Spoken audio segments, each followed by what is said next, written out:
So let's going to do a video earlier, and then time kind of got away from me. I had quite a bit going on earlier today.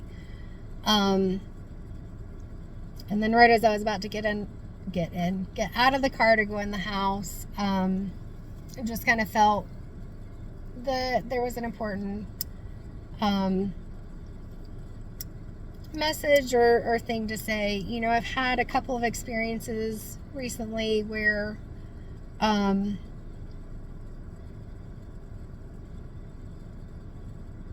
met a couple of people whose loved ones were really wanting to get a message across, and it felt really awkward to even approach delivering those messages, if that makes sense. There's a little hummingbird at the feeder, so that's what I'm looking over at. He's our little buddy. There's another one, a little ruby throated thing. And excuse me, I have allergies, and ragweed is really high right now, so if my nose looks red, it's because I've been like going like this. Not to be gross, but because my nose itches. Anyway, so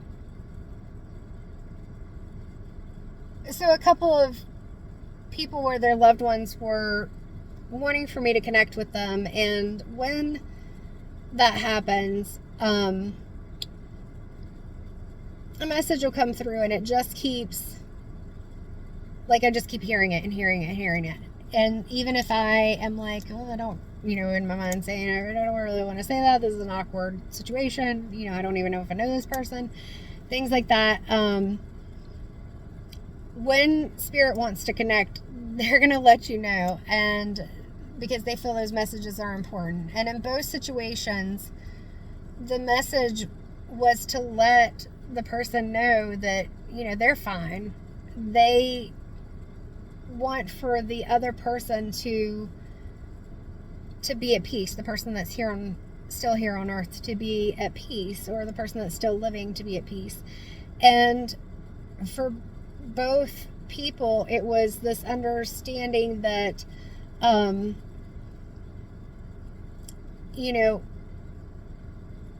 the loved ones, I didn't want you to know how much I was struggling,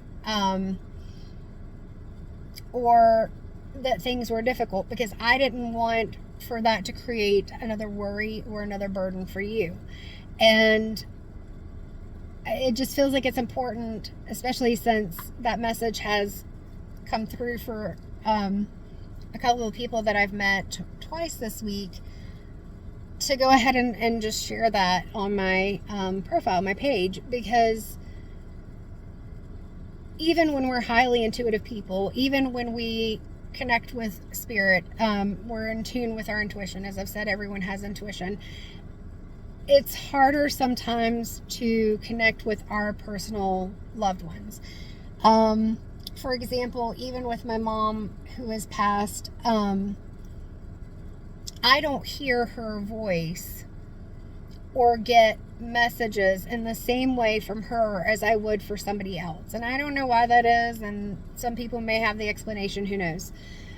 But I do get messages, like when I got this tattoo done. I was consulting after I had created the image on Canva with my artist, who is amazing. And they play all different types of songs. I don't recall if they've played 80s very often when I've been in the shop, but they were playing 80s songs that day, and I didn't even think about it that much. But all of a sudden, we're talking about the wings on the Cheer Bear, which I have to represent my mom.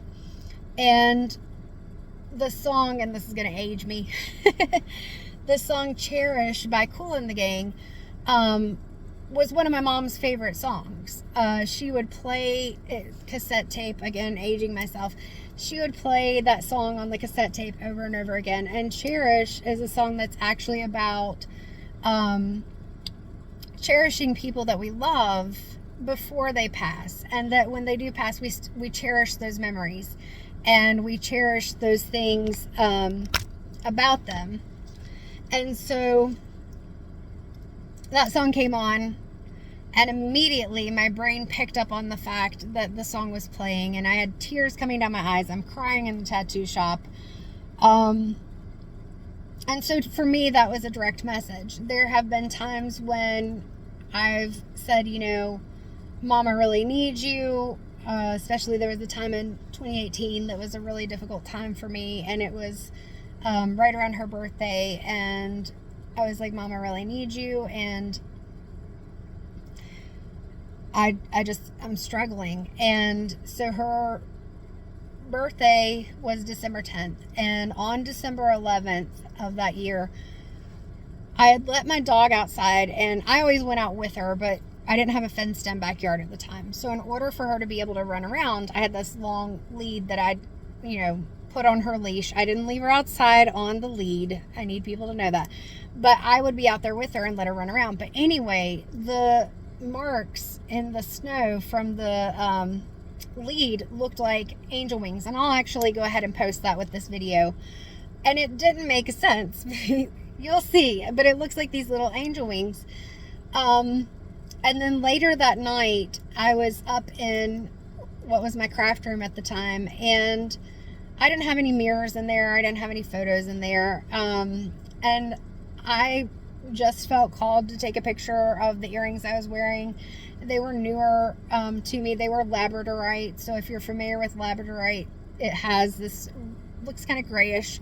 But then when the light hits it, you get these really pretty colors. I can't talk today. And so I was kind of just going like this and showing off the flash in the earring. And I'll post that picture as well. So I've got the photo that I took of myself showing off the labradorite earrings. Because I, you know, think any stone, this is selenite, is incredibly cool. And so I was excited about that.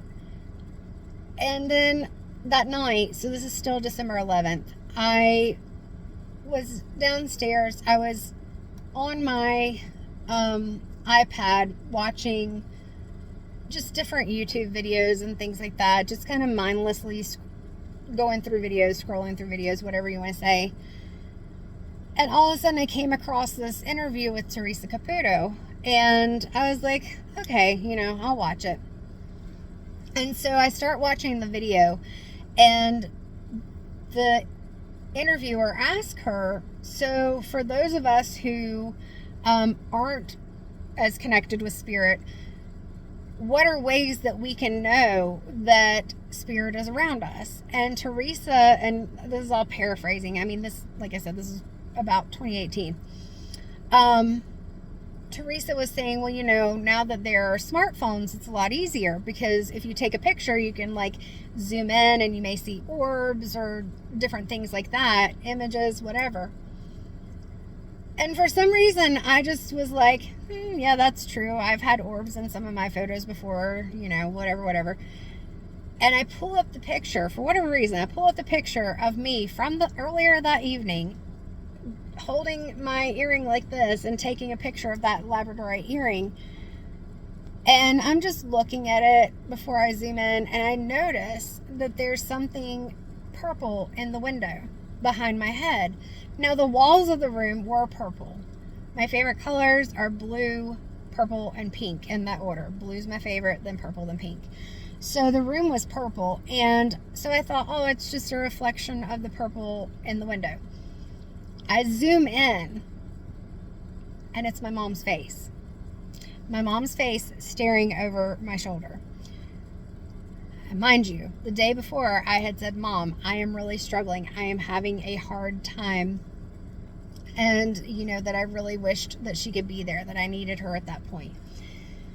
And so I'll post the zoomed in version of that too. And when you look at the image, you can see like she had these, it was the 80s. She had these side swept bangs.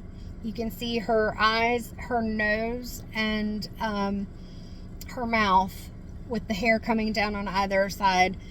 And then when I posted this before, whenever I've posted it before, I go ahead and I post an image of my mom. I think the photo's from like my first birthday. But it just gives you a good idea of like what she looked like versus the image that was in the window. I didn't have, like I said, any mirrors, photos, nothing up in that room. So there was nothing that it could have been the reflection of. I do have similar features to my mom, but I wasn't even looking the same direction that the image is looking, and also I had the camera in front of me, but the image was in the window behind me, and like I said, there's no mirrors. I mean, I guess the camera being front facing, like it's pointed back here, but it still wouldn't make sense that even if a light source was hitting my face, that it's projecting my image onto the window. And like I said, it doesn't look so much like me. Anyway, I don't know why I shared that long story, but just the main thing is, when it comes to connecting with spirit, you don't have to, all of us have intuition. You don't have to be highly connected to the point that you see yourself as a medium or empath or any of those things. Signs will present to you in different forms, and do not discount it, because here's the thing.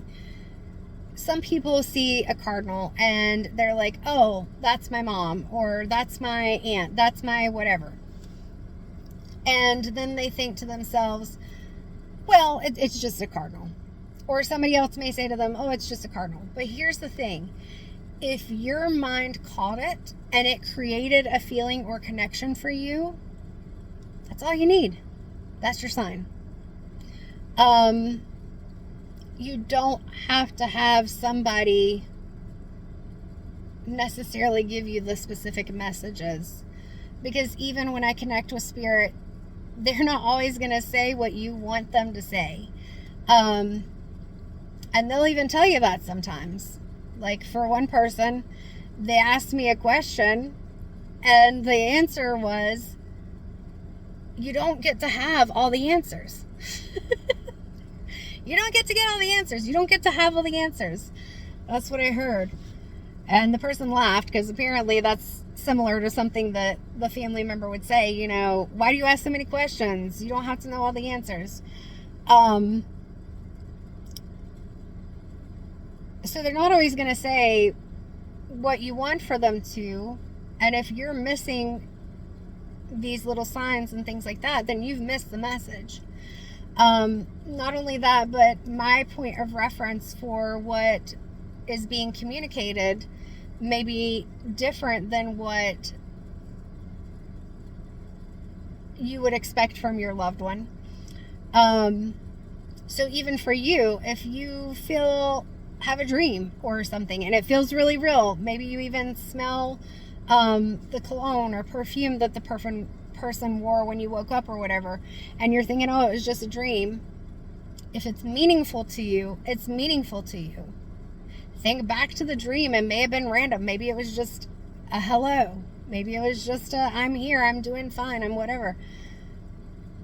But the biggest thing is to let go of the expectations of what you think that something should look like, or what you think has to be the thing and the sign. That's pretty much the message. And that was a long way around. That's 30 minutes of me rambling. But yeah, this is selenite. I encourage anyone who does energy work, if you don't already have pieces of selenite, this is a polished one in the shape of a sphere. But you can get unpolished logs. Just be careful. They're very fragile. And you can get little slivers that break off and they can stick in your fingers and stuff. But selenite is an energy cleanser. Very good to have. Of course, black tourmaline is a good stone to pair with that, because it absorbs negative energy, and then the selenite cleanses energy. I also pair that with like rose quartz for love, and amethyst for calm. But I do have another cool stone that I was going to bring out for the video. This is actually a worry stone. So this is blue kyanite with ruby. And I know in one of my other videos I talked about ruby and blacklight. So to end this, I'll go ahead and show you this real quick. So you can see the little pink bits in there. Now watch it. You see that? I know it doesn't look perfect, but that's how the ruby reacts to the black light, is that not as much on the back, but we definitely have it on the front, is that the ruby, I showed it to you, ruby and zoisite, or however you say it before. There we go. I can't get it to catch on camera very well, but that's about as good as we're going to get. There's without it. And then there it is. There we go. Showing up with that bright orangey pink color that comes up for ruby under a UV black light. Anyway, I've rambled enough, but somebody needed that message about spirit and making connections on your own and not doubting yourself, and knowing that our loved ones, when they pass, unless there's like this really, when I've done an investigation and spirit stays behind, sometimes it's the fear of crossing over, if they feel like they didn't live a life where, like, especially if they're religious, that they would go to heaven. And so it can be the fear of judgment. It can be the fear of crossing over. Sometimes they're confused, and sometimes they don't even know that they've passed. Sometimes something may have happened in a very tragic way, or there's another energy that is creating fear that keeps them here. But outside of that, when I've connected with most loved ones for people, they're at peace. If they've crossed over, and they're at peace. Like, they want for those of us who are living to be at peace too. They don't want for us to carry the burden and the pain and hurt. We're going to, it's human nature. That's grief. It's just the nature of the emotion. I've heard a quote somewhere, and I can't tell you who quoted it, so please excuse me, but the price of love is grief. If you love someone enough, then you're going to have emotions and sadness and things like that when they pass. But if you never allowed your heart to open and love someone, then maybe you wouldn't feel the grief and sadness, but you would definitely feel the loneliness. Part of Maslow's hierarchy of needs, you can look it up if you want to, you don't have to. The very first level is our basic needs, the foundational needs: food, shelter, clothing, security. Those are our basic needs. Safety. And then as we go up, love and belonging is one of those needs. You can't shut yourself off from the world. Just understand grief will come, but our loved ones, when they pass on, most of the time, they're at peace, and they want for you to feel that peace too. And I've just gone on for, I guess, maybe another 4 minutes. I don't remember what I had said the time was last time, but I feel like that was the piece that needed to be added on, and I'm going to stop rambling because it is 4:43 in the afternoon. I have not even had lunch yet, and I've still got work to do that I'm hoping to get done today so that I can have completely no work tomorrow. So cross some fingers on that. All right, take care, and I hope the message was helpful.